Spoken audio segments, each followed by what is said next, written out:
Alright folks, well today we're going to talk about the difference between working in RGB and working in CMYK, and why I'm going to recommend that you work in RGB and then convert to CMYK at the end if you have to. And it's something that's come up more lately.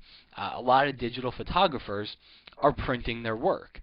And so this question is coming up because we know that the print world is CMYK. So do we work in CMYK all the way through, or should we stick with RGB? So I'm just going to give you a couple of my reasons here, and of why to stay in RGB until you have to switch. The first one here is, let's go take a look at an image here. And RGB is simply a larger color space than CMYK.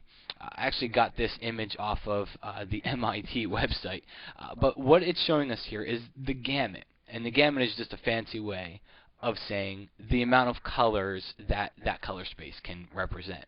And forget about the wide gamut for now. Just look at the standard RGB gamut that we have right here, and it's represented by this yellow triangle. And then look at the CMYK gamut, and that's represented by the blue triangle. So the CMYK gamut is smaller than the RGB gamut. One thing to note here, take a look at where the CMYK gamut is larger than the RGB gamut.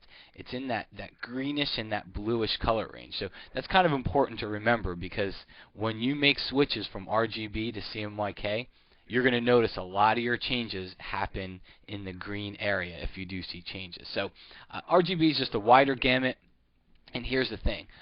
When we're looking, see everything on screen here, what you're looking at on screen, that's RGB.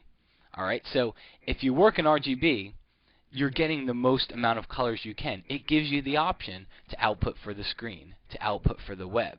If you have to, you can create a file to send to a printer in CMYK. But you always, when you work in RGB, you always have that option of sticking with RGB and getting the most amount of color. So I think RGB is just a larger color space. The next thing is take a look at your screen here. Okay, what you're looking at is an RGB representation of images and graphics. Alright, close this video. What you look at on screen in Photoshop, Illustrator, InDesign, that's all RGB. Your scanner, alright, your scanner scans in RGB. Your digital camera takes pictures in RGB. So it's what we're used to working with here, okay? It's what our devices are used to working with. Take a look inside of Photoshop. If we look at this image here, go to image mode. Right now it's in CMYK color.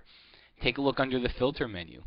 We have items that are grayed out inside of this image here. So it's Photoshop is, for the most part, it's an RGB program. You'll see items in the menu grayed out when you switch over into CMYK.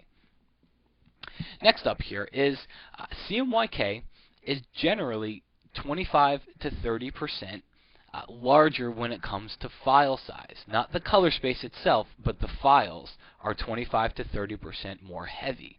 So let's take a look at a photo here. And this is just a real simple example. This is an RGB photo. I'm going to go to File, Save As, and I'm going to save it onto my desktop, and I've got an RGB CMYK folder here. And let's just call this one RGB, and we'll save it as a Photoshop file. And I'm going to hit save. Now, let's convert this over to a CMYK file, and go to File, Save As. And again, inside the same folder, I'm just going to call it CMYK. And now we've got two different sized images inside here. And now let's go take a look inside. Let's take a peek inside of this file here, or the folder that I just created. And let's look. CMYK.psd 1.9 megabytes, RGB.psd 1.2 megabytes. So my math might be a little off here, but I'm going to say that that's even larger than 30% difference inside there. But it's just going to vary. But keep in mind, this was a small file that fit 100% on screen here. Imagine what's going to happen when you start working with bigger files. That file size becomes even more of a factor. So it's taking up 25 to 30% more space, and it's also taking, if it's a larger file, it's taking 25 to 30% more time to process. So just keep that in mind as one of the differences of why I think it's better to just work in RGB first. And then the last thing is, I think RGB, and I got this one, I listened to Taz Tally at Photoshop World one time, and he was saying he was a big CMYK guy, and he was talking about how, he feels that he should work in RGB now. It says it's just easier. And he says at first he didn't buy it, but then he started talking about, colors, and if he wanted to create a 10% highlight. Well, in RGB, just go into your color picker, and you've got 0 to 255 as the range of blacks to whites here. So 0 to 255, 0 is black, 255 here is white. So if you want to create 10%, just multiply 255 times 90%, and then you've got a 10% highlight. And it's not that easy to do inside of CMYK. You've got to finesse the numbers a little bit differently. So those are just a few of my reasons why I think it's better to just work inside of RGB. Okay, do all of your work inside RGB.